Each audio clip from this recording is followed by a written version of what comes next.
จะให้นักขนมบรรทบทรายยังในปีนี้ยังมีเวียกมันปีรูปจ้าที่มวยคือโลกบัดเด็ดลายเมืองไฮเนี่ยวิพีไอกรีดที่ปีคือโลกโอเวอร์เรประเทศกรมภาษาพิบาลระบอบมิชมาโดสติมโลกอมเจียจะทรงจุดเด่นสูงจากมันหนึ่งโยนโจดอประเทศบอสนี่ยมทรงจุดเด่นตัวจงเวงประเทศบอสดีพองได้จ้าบรรทบปีบานฉลองกัดสังเกตสิวลเจียง30 ชนามก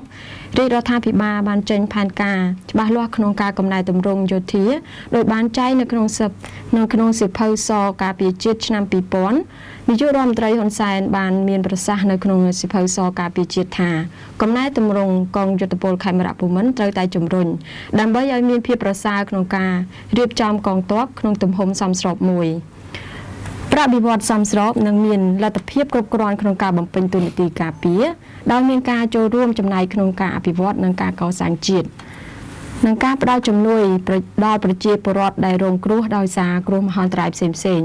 จะให้นักขนมโดยชนะให้บานจะเยิงเลิกประเทศบอสนิยมมองไปเพียรซานะจะให้ยังโดยชนะดับใบฉบับแต่ใบบ้านฉบับจะเข้าโครงการกับนายตำรงสันติสุขมีแบบนานุแต่ยังจะเจอจะซีจำเลยจมูกวิกมันยังในขนมบรรทุกทรายในขนมไงนี่จ้ะจะดำรงนี้นึกชมโซนจูนแต่ลูกโอเวอร์เรจ้ะลูกอาจะลูกลายมันติดจะตรงหนึ่งวิสัยสันติสุขจิตนี่เป็นปัจจุบันนี่จ้ะและสมอคนให้สมจุลสูเราลงมาเดินหลังมาให้สมจุลสูเสียเพียบในปริมาณตามนัดสนับการวิธีเพียบประจำสัปดาห์เทียนวัดนี้คือเจียวเทียนวัดมวยตัวสำคัญ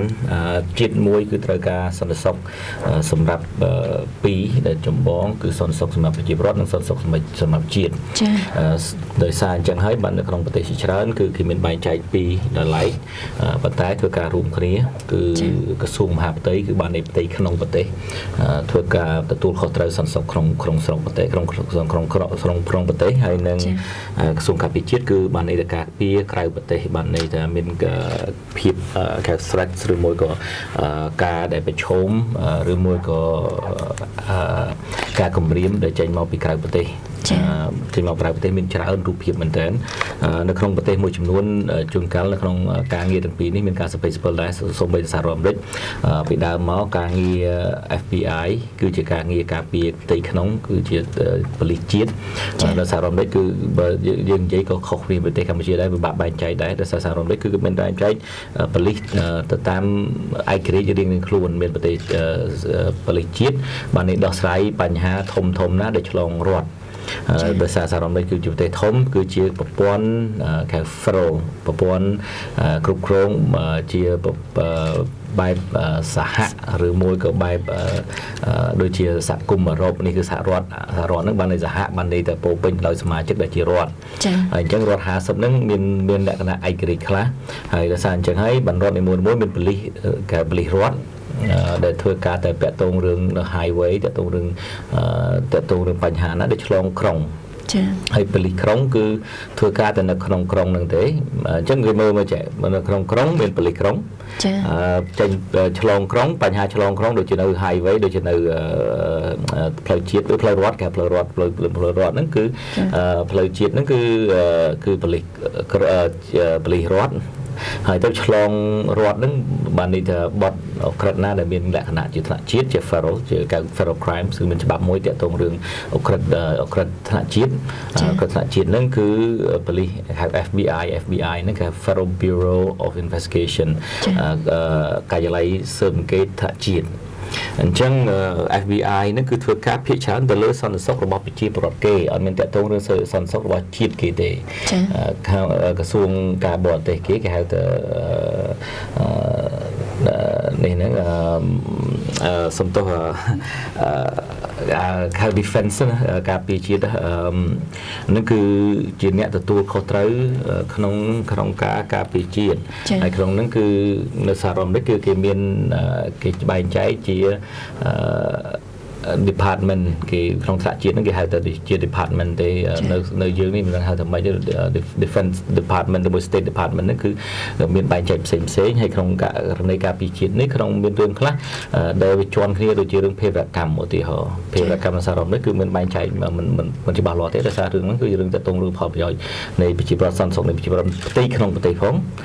ហើយនឹងទាក់ទងរឿងផលប្រយោជន៍នៃការពីជាតិជាថ្នាក់អន្តរជាតិផងអញ្ចឹងសារមនេះគឺដោយសារមានបញ្ហាហ្នឹងហើយនៅបន្ទាប់ពី99ថ្ងៃទី11ខែតុលាមិនកតុលាកញ្ញាឆ្នាំ1991នៅពេលដែលកប៉ាល់ហោះភេរវករ4 2បានបុកញូវយ៉កនៅអគារ2នៅញូវយ៉កហើយនឹងមួយទៀតបុកផិនតកនក្រសួងការពារជាតិរបស់គេហ្នឹងហើយមួយទៀតធ្លាក់ចោលនៅកណ្ដាលវាលហ្នឹងគឺបន្ទាប់ពីហ្នឹងទៅសារមនេះបានបង្កើតទៅជា Homeland Security គឺការិយាល័យថ្នាក់ជាតិមួយទៀតដែលទទួលខុសត្រូវសន្តិសុខរួមសន្តិសុខរួមនឹងបាននៃការពីជាតិផងការបាននៃ FBI ផងក្នុងនឹងផងហើយទាំងរួមទាំង CIA មួយទៀត CIA គឺគេហៅថា Central Intelligence Agency CIA គឺជាកន្លែងដែលស៊ើបអង្កេតអន្តរជាតិមិនមែនស៊ើបអង្កេតក្នុងស្រុកទេ FBI ប៉ុន្តែនៅក្នុងករណីនៃសហរដ្ឋអាមេរិកដូចខ្ញុំនិយាយអញ្ចឹងរឿងខ្លះរឿងសន្តិសុខខ្លះគឺមានបញ្ហាជាន់គ្នាហើយកន្លែងខ្លះមិនពិបាកក្នុងការបែងចែកប៉ុន្តែនៅក្នុងប្រទេសកម្ពុជារបស់យើងសំណួរសួរទៅថាហេតុអីមិនយើងនិយាយពីរឿងការកំណែតម្រង់សន្តិសុខខ្ញុំថាសន្តិសុខមានពីរហ្នឹងប៉ុន្តែក្នុងប្រទេសកម្ពុជាហើយនៅក្នុងប្រទេសដែលកំពុងតែបញ្ចប់ប្រទេសដែលបានបញ្ចប់សង្គ្រាមយើងមានបញ្ហាប្រឈមមួយចំនួននៅក្នុងប្រទេសកម្ពុជាគឺការប្រឈមមុនដំបូងបំផុតគឺការបញ្ចូលគ្នានៃទ័ពខុសបាក់គ្នាឬមួយក៏ខុសគេ faction ឬមួយក៏ក្រុមឬមួយក៏ភាគីនៅក្នុងការបញ្ចូលច្បាច់ចូលទៅជាទ័ពជាតិមួយហើយនៅក្នុងករណីទ័ពជាតិនេះក៏មានប៉ូលីសជាតិហ្នឹងក៏ត្រូវបញ្ចូលគ្នាដែរហើយបើសិនខ្ញុំបើយើងមើលទៅឆ្នាំ1991មកនៅពេលគេមានកិច្ចព្រមព្រៀងទីក្រុងប៉ារីសយើងបានឈានទៅដល់ការទម្លាក់អាវុធហៅថា disarmament ឬមួយក៏ការកាត់បន្ថយនៃការមានអាវុធគ្រប់គ្នាហ្នឹងហើយដើម្បីធ្វើម៉េចឈានទៅដល់ការបញ្ចូលនៃទ័ពតាមពិតការបញ្ចូលទ័ពនៅឆ្នាំ1993គឺมันបានជោគជ័យទាំងស្រុងទេប៉ុន្តែយើងឃើញកាលហ្នឹងមានទ័ពខាងគណៈបព្វជិជនកម្ពុជាទ័ពក្នុងស្រុករដ្ឋនៃរដ្ឋកម្ពុជាទ័ពខ្លាំងបន្ទាប់មកគឺទ័ពសឿនសានបន្ទាប់មកគឺខ្មែរក្រហមហើយបានហ្វាន់ស៊ីប៉ិចបើតាមខ្ញុំដឹងនៅចរុំក៏តបហ្វាន់ពេចគឺគេហៅតបពីដើមមកគឺតបនេះទេគឺតបឯកស្ថានស្អាតប៉ុន្តែនៅពេលដែលមានកិច្ចព្រមព្រៀងនឹងហើយក៏បន្ទាប់ពីការច្បាច់ចូលគ្នាហ្នឹងក៏យើងមានប្រឈមបញ្ហាមួយចំនួនសំណួរសួរតើយើងធ្វើម៉េចដើម្បីឈានទៅរកការរៀបចំសន្តិសុខមួយដែលអាចការពារផលប្រយោជន៍ជាតិការពារជាតិនិងការពារប្រទេសក្នុងនៅឆ្នាំ1993នៅពេលដែលដាក់អាវុធហើយនៅពេលដែលចូលគ្នាឈានទៅរកការបោះឆ្នោតហ្នឹងគឺយើងឃើញថាមានការព្យាយាមក្នុងការបញ្ចូលទៅជាទ័ពជាតិមិនមែនប៉ុន្តែការគ្រប់គ្រងគឺស្ដាប់មេទៅតាមរៀងខ្លួនហើយដោយសារអញ្ចឹងហើយទ័ពរបស់យើងក៏មាន2ក្រុមស្ដាប់បញ្ជារៀងខ្លួនហើយសូម្បីតែប៉ូលីសក៏កាលឆ្នាំ93 90ជាងហ្នឹងក៏ដូចគ្នានឹងដែរហើយឈានទៅដល់ការរដ្ឋប្រហារឆ្នាំ1997នៅពេលដែលរដ្ឋប្រហារឆ្នាំ1997ដែលគណៈបព្វជិជនបានឈ្នះបន្ទាប់មកគឺទ័ពហ្នឹងគឺសល់តែបញ្ជាទេប៉ុន្តែនៅតែមានភាពស្មោះត្រង់ទៅបាក់ដដែលមិនមានភាពស្មោះត្រង់ឬមួយក៏ឯករាជ្យភាពហើយមិនមានភាពស្មោះត្រង់សម្រាប់តែជាតិទេគឺមានលំអៀងនិងស្មោះត្រង់ទៅលើបាក់និងខ្សែនៃបាក់ដដែលហើយប៉ូលីសក៏ស្តៀងនឹងដែរហើយដោយសារអញ្ចឹងហើយបានយើងឃើញមកដល់ពេលបច្ចុប្បន្ននេះបញ្ហាឯករាជ្យភាពនៃទ័ពគឺជារឿងមួយដ៏ពិបាកមែនទែននៃយោធាគឺពិបាកឯករាជ្យភាពនៃប៉ូលីសក៏ពិបាកដែរហើយបើសារអញ្ចឹងគឺយើងនៅប្រឈមច្រើនមែនទែននៅក្នុងវិស័យនៃការពារផលប្រយោជន៍ប្រជាពលរដ្ឋនិងសន្តិសុខរបស់ប្រជាពលរដ្ឋឲ្យស្មើភាពគ្នានេះគឺជាកលឹះមួយហើយភាពមិនឯករាជ្យរបស់ទ័ពនេះក៏ឈានទៅដល់សំណួរមួយដែរថាតើបើសិនជាយើងមានលទ្ធិប្រជាធិបតេយ្យពិតប្រាកដនោះហើយគណៈបកប្រឆាំងជាអ្នកឈ្នះឆ្នោតវិញតើគណៈបកប្រឆាំងអាចគ្រប់គ្រងទ័ពមួយដែលធ្លាប់តែស្មោះត្រង់ជាមួយនឹងស្មោះត្រង់នឹងបានផលប្រយោជន៍ជាមួយនឹងគណៈបកប្រជាជនកម្ពុជាឬមួយក៏អត់នេះគឺជាសំណួរដែលពិបាកឆ្លើយមែនទែនដែលនៅក្នុងការបោះឆ្នោតមុនពេលបោះឆ្នោតคล้ายទៅជាវិធានបទមួយនៃការបោះឆ្នោតដោយគណៈបកប្រជាជនហើយមានទ័ពមួយចំនួននិយាយថាខ្លួនគ្រប់គ្រងគណៈបកកណ្ដាលជាការឆ្លុះបញ្ចាំងមួយថាដំណើរការនៃការកំណែតម្រង់វិស័យបណ្ដាប្រវត្តិនេះគឺជារឿងមួយដែលតានតឹងហើយនឹងប៉ះពាល់ផលប្រយោជន៍ជាតិផងសន្តិសុខជាតិផងហើយនឹងតាក់ទងទៅធ្ងន់ធ្ងរទៅលើដំណើរការប្រជាធិបតេយ្យផងចា៎ ចាសូមអរគុណលោកឧបរាជចានឹងខ្ញុំសូមជូនទៅលោកបណ្ឌិតឡាវវង្ហៃវិញម្ដងចាតើវិស័យសន្តិសុខជាតិនាពេលបច្ចុប្បន្នវាមានសភាពបែបម៉េចហើយនៅក្នុងប្រទេសកម្ពុជាចាយើងគូចាប់ផ្ដើមបាទប្រឌិតមើលតើសន្តិសុខយើងនិយាយពីសន្តិសុខជាតិបាទក្នុងន័យការពារទឹកដីបាទចាហ្នឹងគឺវាប្រទេសកម្ពុជាយើងមានតាមពិតទៅការការពារទឹកដីបូរណភាពទឹកដីឯករាជ្យជាតិឯកភាពជាតិអធិបតេយ្យជាតិហ្នឹងគឺ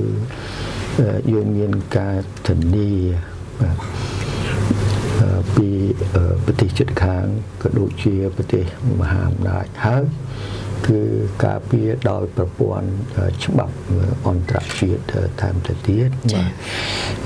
ជាពិសេសគឺក្នុងក្របខ័ណ្ឌនៃកិច្ចព្រមព្រៀងទីក្រុងប៉ារីសបាទនេះគឺយើងថាមានក្របខ័ណ្ឌចុះបាទចាក្របខ័ណ្ឌនៅមូលដ្ឋានច្បាប់អន្តរជាតិដើម្បីដែលការពារប្រទេសយើងបាទជាពិសេសគឺបូរណភាពទឹកដីដែនដីរបស់យើងហ្នឹងបាទចាហើយតើយើងថាក្នុងក្របខ័ណ្ឌហ្នឹងតើយើងមានយុទ្ធសាស្ត្រអីយើងទៅគិតមើលសិនបាទគឺការពារជាតិវាមានបែបផែនដែលច្រើនដែរដូចជាបើសិនជាយើងជឿលើដែលច្បាប់អន្តរជាតិបាទបើកាលលោកយើងមិនជឿបាទយើងក៏ត្រូវមានកងទ័ពបាទបើតាមពិតទៅក្រោយកិច្ចព្រមព្រៀងទីក្រុងប៉ារីសប្រទេសកម្ពុជាមិនបាច់មានកងទ័ពក៏បានដែរបើសិនជាយើងជឿទុកចិត្តបាទទៅលើដែលច្បាប់អន្តរជាតិទៅលើកិច្ចព្រមព្រៀងទីក្រុងប៉ារីសហ្នឹងព្រោះប្រទេសជិតខាងតោះគេធានាគោរពដែលឯករាជ្យភាពបូរណភាពទឹកដីរបស់យើងហើយបើសិនជាមានអំពើឈ្លានពានដូចជាករណីព្រះវិហារអញ្ចឹងយើងទៅរកច្បាប់អន្តរជាតិយុទ្ធការអន្តរជាតិដើម្បីដោះស្រាយបញ្ហានេះគឺបានចា៎ហ្នឹងគឺបើសិនជាយើងចាប់ថាយកយុទ្ធសាស្ត្រហ្នឹងគឺវាក៏ផ្នែកនៃយុទ្ធសាស្ត្រយ៉ាងធំហើយគឺការដែលពឹងផ្អែកទៅលើការការពារផ្ទាល់តែម្ដងដោយកងទ័ពហ្នឹងបាទកងប្រដាប់អាវុធហ្នឹងបាទហ្នឹងគឺអាចទៅជាបន្ទាប់បន្សំទៅវិញហើយប្រហែលជាអស់សហួយច្រើនអស់សហួយតិចទេបាទចា៎នឹងគឺហើយចំណេញដែលដល់សេដ្ឋកិច្ចទៀតបើកាលណាយើងបោះថវិកាជាតិតិចទៅលើការពារបាទនឹងគឺយើងអាចយកធនធានរបស់ប្រទេសទៅកសាងក៏ដែលផ្នែកអ្វីទៀតនៅខាងសេដ្ឋកិច្ចហើយបើសិនជាដែលយើងមានមនុស្សពេញវ័យពេញកម្លាំងនឹងគឺតែស្ពាយកំភ្លើងចុះឡើងអត់មានតែធ្វើការអីបាទហើយយើងត្រូវចំទៅទៀតឃើញហ្នឹងគឺខាតអាហ្នឹងបើនិយាយចំណេញខាតហើយមួយទៀតដែលគេអាចពឹងផ្អែកទៅលើដែលថាការទូតបាទមានទំនាក់ទំនងល្អជាមួយប្រទេសជិតខាងក៏ជួយច្រើនដែរបាទរឿងការពារហ្នឹងអញ្ចឹងបាទថាយើងមើលទ្រង់ទ្រាយឲ្យធំបាទហើយបំណែកឬផ្នែកទាំងឡាយនៃដែលការពារព្រំប្រទល់ដែនឬក៏ទឹកដីរបស់យើងការពារសន្តិសុខណាដែលនៅពេលឬក៏ជៀសវាងការប្រឈមនឹងការគំរាមកំហែងឬក៏ការវាយប្រហារអំពើឈ្លានពានពីប្រទេសជិតខាងមកមួយទៀតបើសិនជាដែលមានយុទ្ធសាស្ត្រមួយទៀតបាទយុទ្ធសាស្ត្រគឺគេយកមនុស្សទប់មនុស្សបាទគឺដែលដូចជាតំបន់ព្រំប្រទល់ដែនជុំវិញប្រទេសកម្ពុជាគេអាចដែលកែក្លាយឲ្យជាតំបន់អភិវឌ្ឍបាទអភិវឌ្ឍគឺយកមនុស្សយកទៅនៅបាទចា៎អាហ្នឹងគឺខ្ញុំថាគ្មានអីដែលខ្លាំងក្រៅពីដែលយកមនុស្សទៅទប់មនុស្សបាទហើយគឺឲ្យមនុស្សនឹងក៏រកស៊ីធូរធារមានកម្មសិទ្ធិរបស់ខ្លួនបាទនៅតាមព្រំប្រទល់ដែនបាទហ្នឹងគឺដែលការពារផលប្រយោជន៍របស់ខ្លួនឯងផ្ទាល់បាទ នឹងគឺខ្ញុំថាជារបងនឹងគឺដែលរឹងមាំណាប្រហែលជាជាងកងទ័ពតែទៀតផងហើយមិនបាច់អស់សហូរច្រើនថែមទៅទៀតហើយក៏បានជាកម្លាំងដល់ប្រជាជាតិទាំងមូលផងដែរចា៎តែនឹងខ្ញុំខ្ញុំមិនគិតអញ្ចឹងទៅវិញឲ្យច្រើនផ្នែកបាទកងទ័ពអាចទុកជាបន្ទាប់បន្សំប៉ុន្តែកងទ័ពតើប្រភេទកងទ័ពយើងណាប្រភេទយ៉ាងម៉េចបាទកងទ័ពយើងហ្នឹងគឺតែទី1គឺការរៀបចំឲ្យមានដែលឋានានុក្រមឲ្យច្បាស់លាស់មានវិន័យមានអីហើយនឹងមានសមត្ថភាពបាទក្នុងការការពារនឹងតើជាកងទ័ពដែលគេហៅថាវិជ្ជាជីវៈបាទសុទ្ធសាធបាទឬមួយក៏បន្ថែមទៅទៀតគឺបន្ថែមនឹងនៅប្រទេសខ្លះគឺគេឲ្យមានដែលប្រជាប្រដ្ឋទាំងអស់ពេញវ័យហ្នឹងយ៉ាងហោចណាស់គឺចូលបម្រើកងទ័ពមួយឆ្នាំឬ2ឆ្នាំអញ្ចឹងទៅបាទអាហ្នឹងត្រូវមានកម្មវិធីក៏ប៉ុន្តែនឹងជួយចង់បានឲ្យមានប្រសិទ្ធភាពបាទនឹងគឺដល់កងទ័ពខ្លួនដែរនឹងគឺឲ្យរៀបចំឲ្យបានច្បាស់លាស់មានសមត្ថភាពគ្រប់គ្រាន់ទៅជាកងទ័ពវិជ្ជាជីវៈបាទបានយកអ្នកក្រៅទៅជួយអប់រំឲ្យជួយបម្រើការកងទ័ពនឹងគឺវាបានមានប្រសិទ្ធភាពវាបានផលហើយអ្នកនឹងចេញទៅវិញក៏ដែលបានផលថែមទៀតគឺក្នុងការអប់រំចិត្តគំនិតចរិតមនុស្សហ្នឹងគឺថាដែលចូលកងទ័ពបើសិនជាកងទ័ពជាសាលាអប់រំបើយ៉ាងល្អមួយតាំង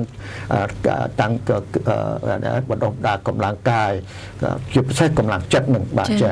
អានឹងគឺខ្ញុំថាអានឹងគឺយើងអាចធ្វើចឹងបានក៏ប៉ុន្តែយើងត្រូវរៀបចំមកដែលយុទ្ធសាស្ត្រត្រូវរៀបចំកម្មវិធីត្រូវរៀបចំគម្រោងបាទយើងមានហើយគឺច្បាប់ដែលបខំឲ្យចូលបម្រើកងទ័ពបាទ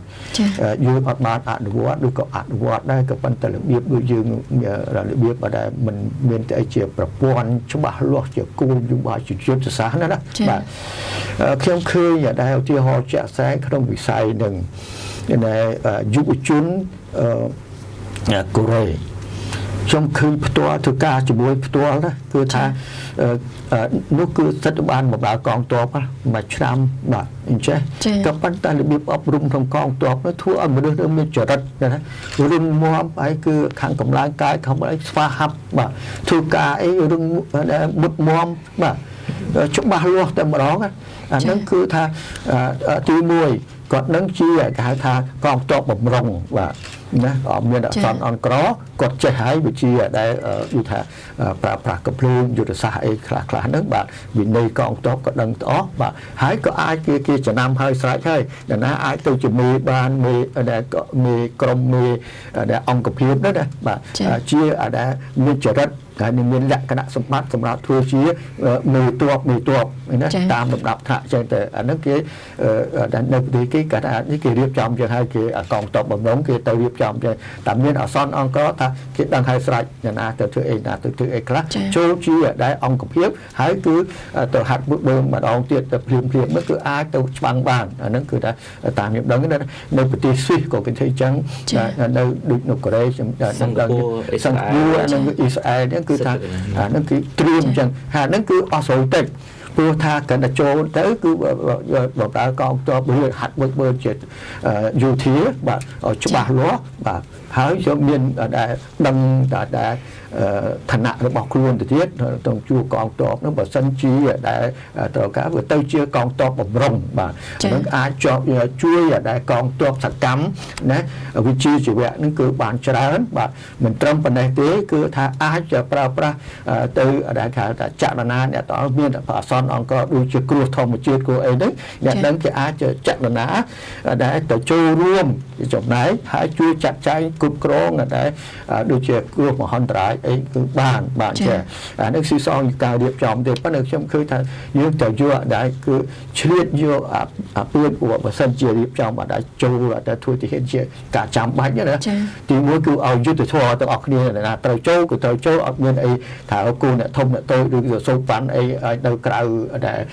សេវាការពារជាតិទេបាទចាបាទចាដូចនៅក្នុងសភៅការពារ សិភៅសការពារជាតិហ្នឹងលោកនាយករដ្ឋមន្ត្រីហ៊ុនសែនហ្នឹងក៏គាត់បានដាក់ដូចជាការលើក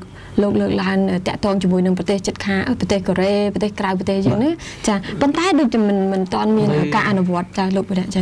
នៅក្នុងប្រទេសកម្ពុជារបស់យើងគឺយើងមានច្បាប់កាតព្វកិច្ចយោធាចាបានន័យថាក្មេងដែលមានអាយុ18ឡើងទៅគឺត្រូវមានកាតព្វកិច្ចយោធាក្នុងការចូលបម្រើជាតិចាប៉ុន្តែច្បាប់ហ្នឹងមិនទាន់អនុវត្តទេហើយនៅខ្ញុំចាំតែកាលពេលច្បាប់នឹងអនុម័តកាលឡើងនៅឆ្នាំ2000ដូចជា2006គឺកាលឡើងគឺមានការប្រតិកម្មច្រើនពីក្រមយុវជនហើយនឹងក្រមសង្គមស៊ីវិលផងដែរដោយសារថាយល់ថាការជាច្បាប់នេះវាអាចឈានទៅដល់ការអនុវត្តមិនស្មើភាពហើយនៅក្នុងពេលដែលវិស័យយោធានៅពេលបច្ចុប្បន្ននេះ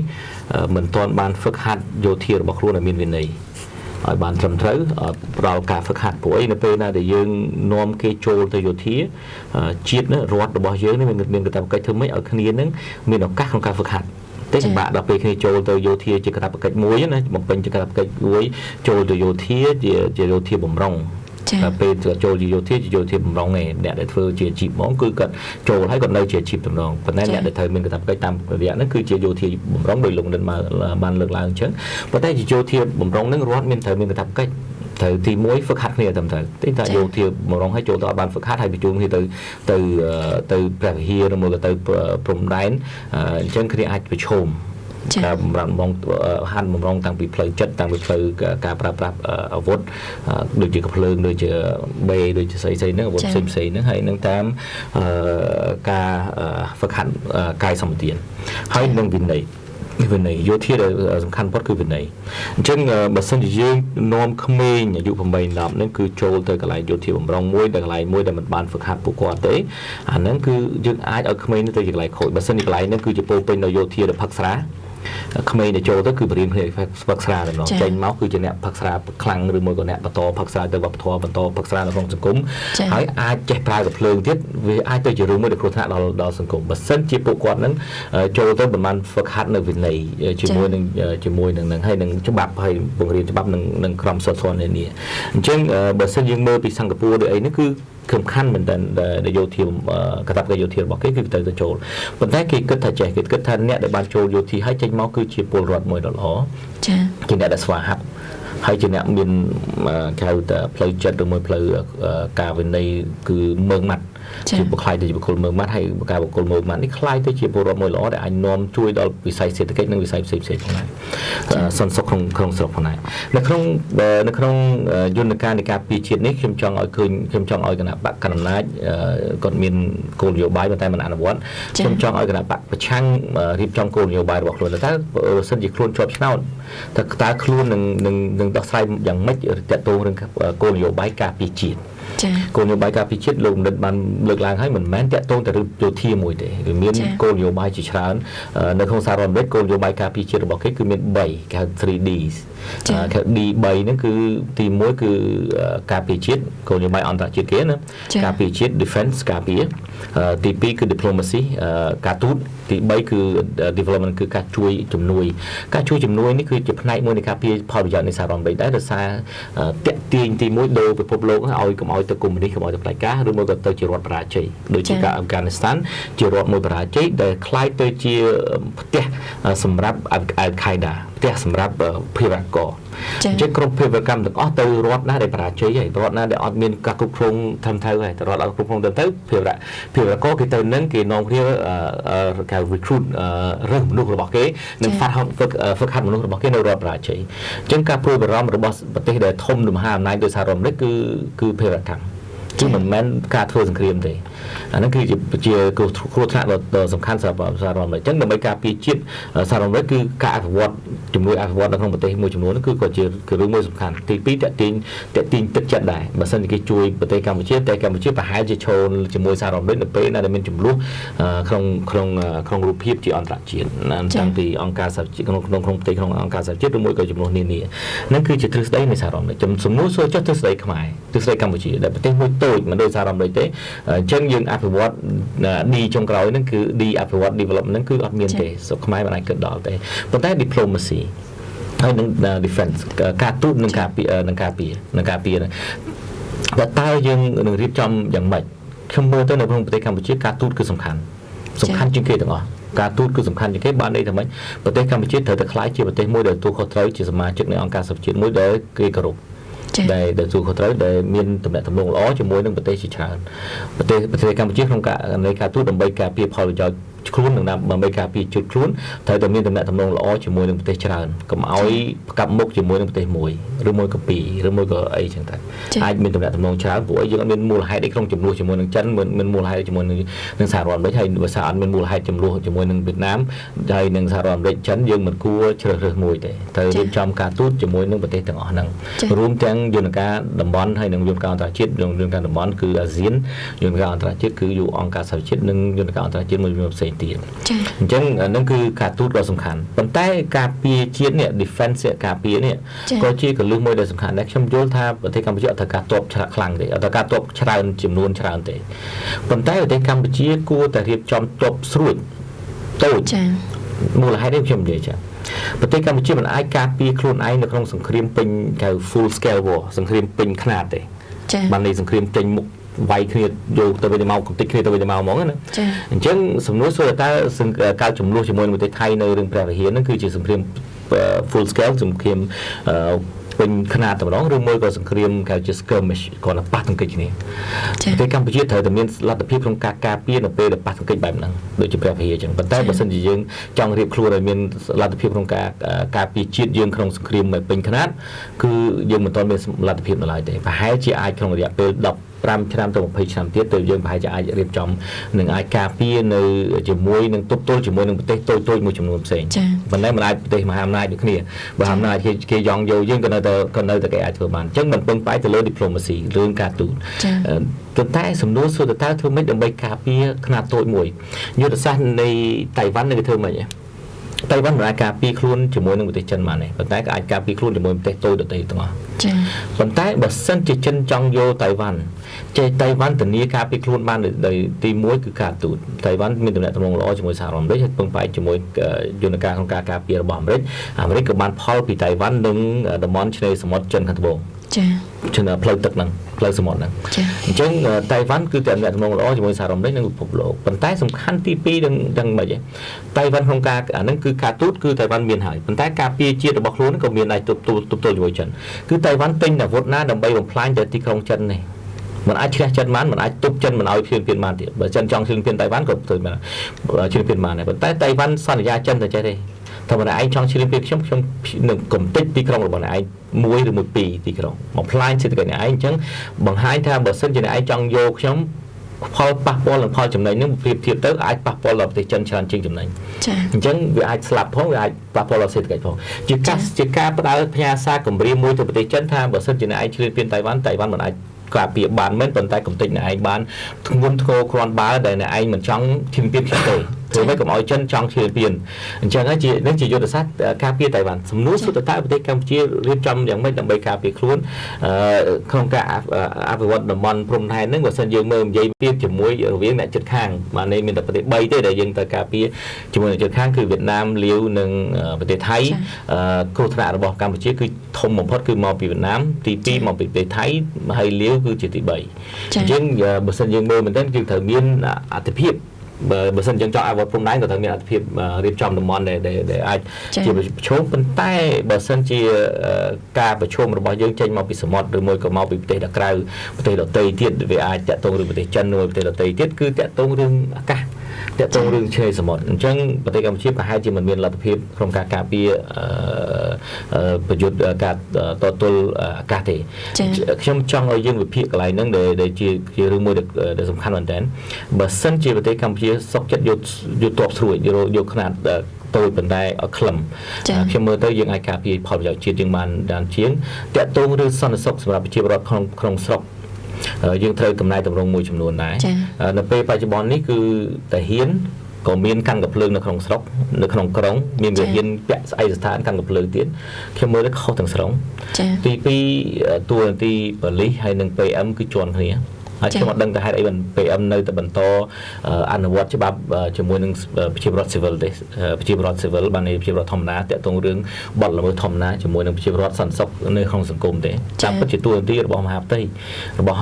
សន្តិសុខទេក្នុងជាតិអញ្ចឹងនៅពេលបច្ចុប្បន្ននៅជាន់គ្នាបែបហ្នឹងគឺខ្ញុំមើលទៅខ្លោចហើយគេហៅខ្លោចបានន័យថាពេលណាមានផលប្រយោជន៍ពេលណាលោកដៃអន្តរាគមទៅបានលុយណាគេសោកលុយណាទាំងពីរហ្នឹងគឺតរៃគេធ្វើទាំងប៉ូលីសទាំងទាហានទាំងយោទាំង PM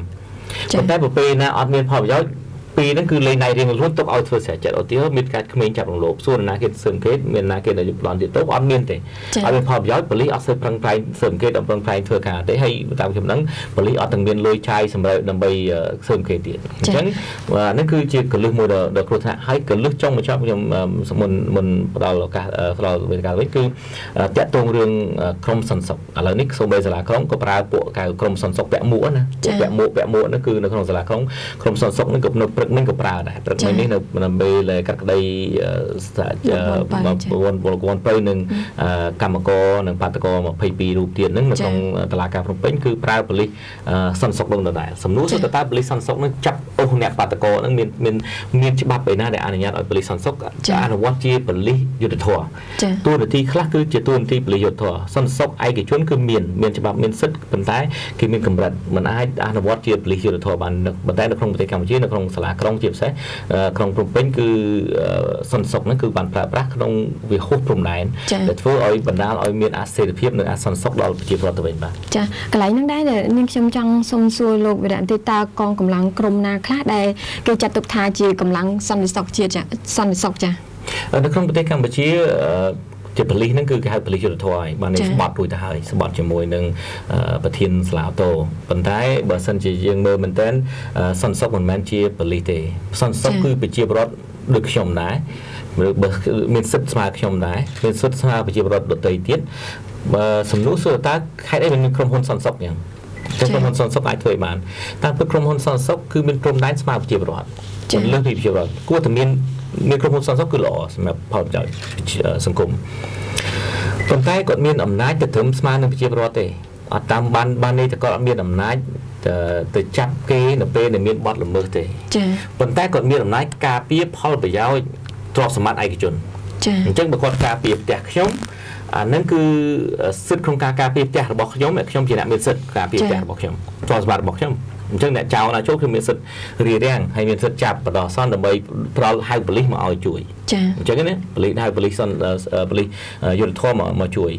ក្នុងសិទ្ធិក្នុងការការពារនេះខ្ញុំនៅពេលដែលខ្ញុំជួលសន្តិសុខមកការពារផ្ទះខ្ញុំគឺខ្ញុំផ្ដល់សិទ្ធិការពារផ្ទះខ្ញុំនឹងឲ្យទៅសន្តិសុខដែរចា៎សន្តិសុខនឹងគឺគាត់មានទទួលនាទីក្នុងការការពារទ្រព្យសម្បត្តិរបស់ខ្ញុំចា៎ប៉ុន្តែมันអាចមានសិទ្ធិក្នុងការទៅសាធារណៈហើយអនុវត្តច្បាប់អីផ្សេងទាត់សោះចា៎អត់អាចទេអញ្ចឹងបើយើងមើលទៅនៅក្នុងពេលបច្ចុប្បន្ននេះគឺហាក់ដូចមានច្បូកច្បល់នៅសហរដ្ឋអាមេរិកគេផ្ដល់សិទ្ធិឲ្យប្រជាពលរដ្ឋមួយទៀតចា៎គេ citizen arrest គេផ្ដល់បើថាមានបទល្មើសព្រហ្មទណ្ឌចា៎បទល្មើសជាក់ស្ដែងគេអនុញ្ញាតឲ្យប្រជាពលរដ្ឋនឹងចាប់ខ្លួនអ្នកនឹងបានចាប់ខ្លួនអ្នកនឹងបានប៉ុន្តែក្នុងន័យមួយដើម្បី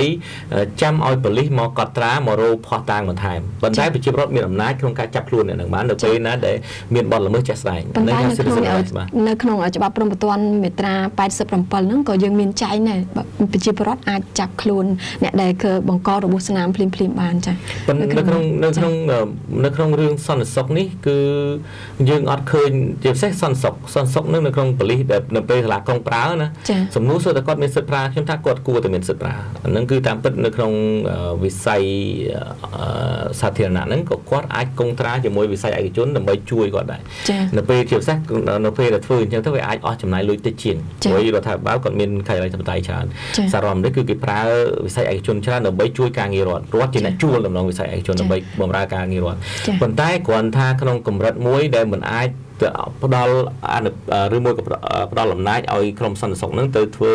ទៅដោះស្រាយជាមួយនឹងប្រជាពលរដ្ឋទេព្រោះគាត់អត់មានតួនាទីឬមួយក៏ហ្វឹកហាត់ដើម្បីជួបជាមួយនឹងបាតកោទេអាចដោះស្រាយជាមួយបាតកោទេគាត់អាចឃើញកន្លែងខ្លះគាត់ទាត់គាត់អុកគាត់វាយបាតកោគាត់ទៅ ទោះទៅជាអ្នកប្រព្រឹត្តនៅបាត់ព្រំប្រទានហើយអញ្ចឹងប៉ូលីសយុទ្ធធម៌ត្រូវចាប់គាត់ប៉ុន្តែបើសិនមានបញ្ហាប៉ះទង្គិចតាមពិតគាត់ត្រូវតែរៀបរៀងគាត់ត្រូវតែស្អីប៉ុន្តែគាត់ត្រូវចាំប៉ូលីសយុទ្ធធម៌ក្នុងការអនុវត្តច្បាប់បាទ